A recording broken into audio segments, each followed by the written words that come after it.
మొన్న చెప్పుకున్నాం 'సర్కార్' సినిమాలో విజయ్ సంబంధించి ఏదైతే ఓటు గల్లంత అయితే దొంగ ఓటేస్తే ఛాలెంజ్ ఓటెయ్యొచ్చు అనేటువంటిది నిరూపణ. ఇంకోటి అనేక మంది ఓట్లు గల్లంత అయితే వాళ్ళందరూ కలిసి కోర్టుకి ఎక్కితే కోర్టు చివరికి గెలిచినటువంటి ఎన్నికల్ని ఆపేసి జరిపినటువంటిది. అవన్నీ సినిమాటిక్గానే ఉంది కానీ ప్రాక్టికల్గా కాదన్నది ప్రూవ్ అయింది. మొన్న మనవాళ్ళు కూడా పిటిషన్లు వేయటం కోర్టు చివరికి 2019 లెక్కలేసుకోండి, కొత్తగా అక్కర్లేదు, 3,60,000 మంది ఓట్లు పోయినాయి, నమోదు కాలేదని స్వయంగా ఎన్నికల కమిషనరే ప్రకటించారు.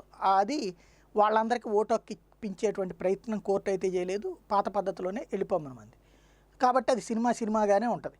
ఇప్పుడన్నా ఏమన్నా వస్తుందా? ఎందుకంటే ఇప్పుడు నామినేషన్స్కి సంబంధించినటువంటి అంశంలో ఆల్రెడీ గెలిచేశారనేసి ఏకగ్రీవాలు ఇచ్చిన చోట మళ్ళీ కంప్లైంట్లు ఇస్తే తీసుకుంటామని చెప్పేసి ఎన్నికల సంఘం చెప్పడం, కలెక్టర్లను తీసుకోమని చెప్పడం, దాని మీద వాళ్ళు ఇచ్చిన ఆధారాలు వెరిఫై చేయమంటాం. ఇప్పుడు మొదటి రోజున వచ్చేటప్పటికి 10, 15, 25, 30 ఇట్లాగా కొన్ని చోట్ల వచ్చినాయి టోటల్గా ఒక జిల్లాల వారీగా లెక్కేసుకుంటే కానీ.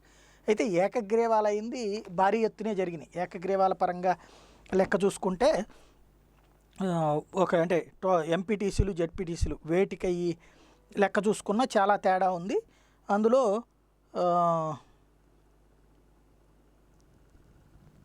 జెడ్పీటీసీలు వచ్చేటప్పటికి 126 వైఎస్ఆర్సీపీ, అట్లాగే ఎంపీటీసీలు వచ్చి ఏకగ్రీవమైన 2,400 వైఎస్ఆర్సీపీ.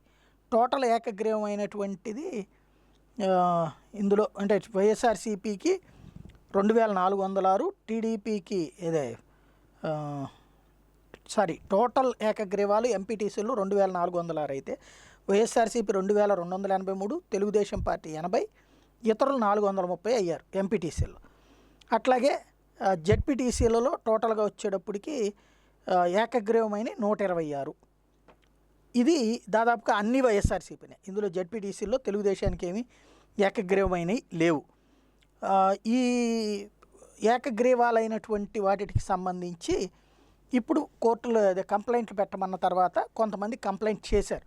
ఈ కంప్లైంట్ చేసినటువంటి వాళ్ళ సంఖ్య అయితే తక్కువే ఓ రకంగా చెప్పాలంటే, అంటే ఇంత సంఖ్యలో లేదు. అప్పుడు టోటల్ ఎన్నికల ప్రక్రియని ఆపేసి మళ్ళీ మొదటి నుంచి తీసుకొస్తారా, లేదంటే అక్కడ వరకు తీసుకొస్తారా, లేదా అక్కడ ఆల్రెడీ రిటర్నింగ్ అధికారులు గతంలో వీళ్ళు ఇచ్చినటువంటి కంప్లైంట్లనే బేస్ చేసుకుని అక్కడ ఏం లేదని నివేదికలు ఇచ్చారు కాబట్టి వాటి ఆధారంగా ఫామ్ 10 ఇచ్చేశారు కాబట్టి వాళ్ళు గెలిచేసినట్టుగా డిక్లరేషన్లు ఇచ్చేశారు కాబట్టి దానివలన వాళ్ళు పట్టించుకోకపోతే అప్పుడు ఎన్నికల కమిషనర్ గారో లేదా కోర్టు డెసిషన్ తీసుకుంటుందనేది చూడాల్సి ఉంది.